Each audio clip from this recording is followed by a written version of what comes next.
Mesdames et messieurs, chefs d'entreprise, mesdames et messieurs, l'association de consommateurs, je voulais, au nom du ministre du Plan et de l'économie, au nom de mon collègue ministre de la Solidarité et de la Microfinance, au nom du secteur d'État, vous saluer.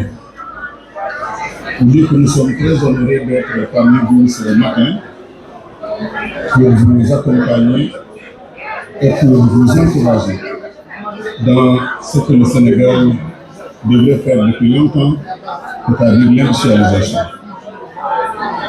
En ma qualité de ministre de l'Industrie et du Commerce, je voulais vous dire toute ma joie d'être présent parmi vous, mais surtout aujourd'hui de vous féliciter pour cette belle cérémonie d'exposition de vos produits, de votre savoir-faire, mais aussi de votre innovation. Je dois dire que, en tant que ministre de l'Industrie, c'est la première fois que je participe évidemment à cette cérémonie. Ceux qui me connaissent savent que j'ai fait toute ma carrière dans l'industrie, à travers l'Europe, l'Amérique et l'Afrique. Et je peux vous dire que vous avez devant vous un grand partenaire de l'industrie sénégalaise. Je vais juste vous dire la vision du président de la République et du chef de l'État sur le futur de l'industrie sénégalaise. Nous avons, au cours de ces 65 dernières années, connu un développement industriel en dents de scie, avec d'abord des politiques agressives au début des années 70,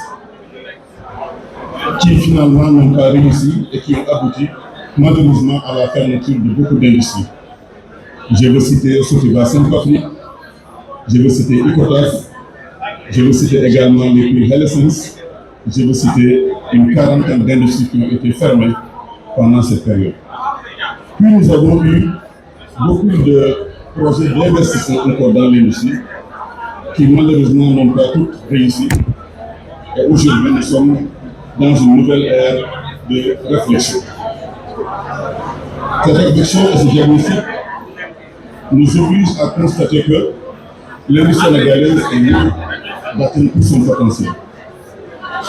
Nous avons 46 départements aujourd'hui, une dizaine, 14 régions et 557 communes. Et l'une des faiblesses de notre industrie, c'est qu'elle est d'abord concentrée au niveau de Dakar. Dakar, la région de Dakar qui constitue 0,28% du territoire sénégalais, mais qui accueille par contre 80% de notre industrie, qui accueille en même temps 4 millions de Sénégalais. C'est dire que le reste du Sénégal, justement, connaît ce qu'on appelle un désert industriel. Il est donc temps pour nous, dans le cadre de notre projet de développement économique et social du Sénégal, de penser à ce qu'on appelle la relance de l'industrie sénégalaise et la réforme de l'industrie sénégalaise. Je vous amener à examiner un plan marketing international qui va s'appeler le label Sénégal. Je voulais, mesdames et messieurs les industriels, vous amener à soutenir ce grand projet que nous avons de Invest in Sénégal. L'État sénégalais va, dans les prochains mois, entamer une tournée nationale et internationale pour promouvoir le label d'investir, investir dans les régions d'abord, dans les 8 régions du projet, investir dans les 14 régions administratives du Sénégal à travers des zones industrielles et des agricoles, investir dans les 46 départements du Sénégal. Cela veut dire tout simplement que nous allons ensemble réfléchir sur un projet de relance industrielle avec sa composante économique, sa composante fiscale, sa composante légale, sa composante financière. Et c'est justement pour cette raison que nous allons vous inviter, dès le mois de septembre, à ce qu'on appelle les assises de l'industrie sénégalaise, les assises du commerce sénégalais. Cela veut dire que nous devons réfléchir ensemble sur les réformes du code d'investissement, qui aujourd'hui parle de zone économique spéciale, avec un certain nombre d'installations fiscales et non fiscales, mais je pense qu'il faut aller beaucoup plus loin. Il faut aller beaucoup plus loin pour réformer certainement l'impôt sur le revenu. Aller beaucoup plus loin pour réformer le code des investissements. Aller beaucoup plus loin pour réformer justement le système foncier au Sénégal. Ce sera l'un des grands thèmes de ces assises de l'industrie et du commerce. Nous devons aussi réfléchir sur le financier. Le Sénégal va être dans les prochains mois, dans les prochaines années, un pays pétrolier, avec des revenus financiers issus du pétrole et du gaz, qu'il va falloir réinvestir, qu'il va falloir orienter assurément vers l'industrie et vers le commerce. Nous devons aussi penser à un projet de loi sur l'industrie. On en a parlé hier, loi du Conseil des ministres. Le président de la République, Bassirou Diomaye Faye, a beaucoup insisté sur l'industrie comme le moteur du développement économique et financier, mais également du développement de nos terroirs. Le terroir de la Casamance, le terroir du Burundi, le terroir du Kayor et du Baol, le terroir du Fouta. Il va falloir, chers amis de l'industrie, se préparer à nous proposer des plans d'investissement à Touba, à Tuaon, à Saint-Louis, mais également à Ziguinchor, à Podor et dans toutes les régions du Sénégal. Ce plan sera accompagné de la part de l'État de politiques incitatives pour accompagner toutes les entreprises qui vont bien nous accompagner pour développer nos vies dans la vallée du fleuve Sénégal, l'industrie de la viande dans le ferlo, mais également l'industrie de la mangue, de la crevette en Casamance, bref, l'industrie de l'arachide dans le Sénégal oriental et effectivement dans la vallée, dans le Sine-Saloum. Nous devons aussi réfléchir à réduire les coûts de l'énergie. Nous savons aujourd'hui que le coût de l'électricité représente une part importante dans vos charges de production.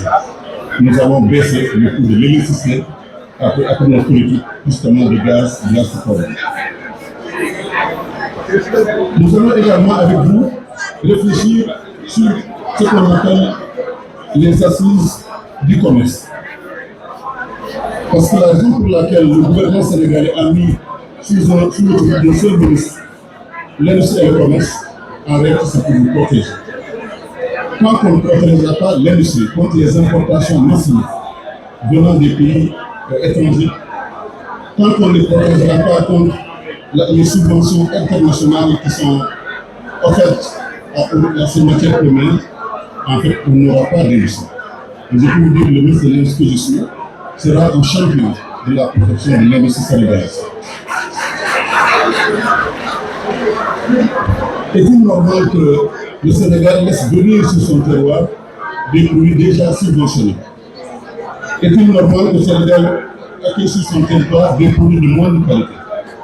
Est-il normal que le Sénégal ne subventionne pas justement ces industries locales pour en faire des champions? L'autre initiative que nous allons faire, c'est accompagner les industries sénégalaises à l'international. Nous allons préparer ensemble l'Expo Osaka 2025. Pour faire en sorte que le patronat, le SPIS, monsieur le directeur général, monsieur le président, puissent accueillir les industries sénégalais au Japon, à Osaka précisément, pour présenter le savoir-faire sénégalais, pour présenter l'industrie sénégalaise, les matières premières, les produits finis, leur innovation à 180 pays pendant 6 mois. Donc nous allons organiser Osaka 2026 en rapport avec vous pour que vous soyez connus en Asie, en Amérique, pour que vous soyez connus partout dans le monde. Je voulais aussi vous annoncer la création d'un fonds de soutien à l'industrie. Un fonds dont le but sera de promouvoir justement le développement économique et industriel du pays.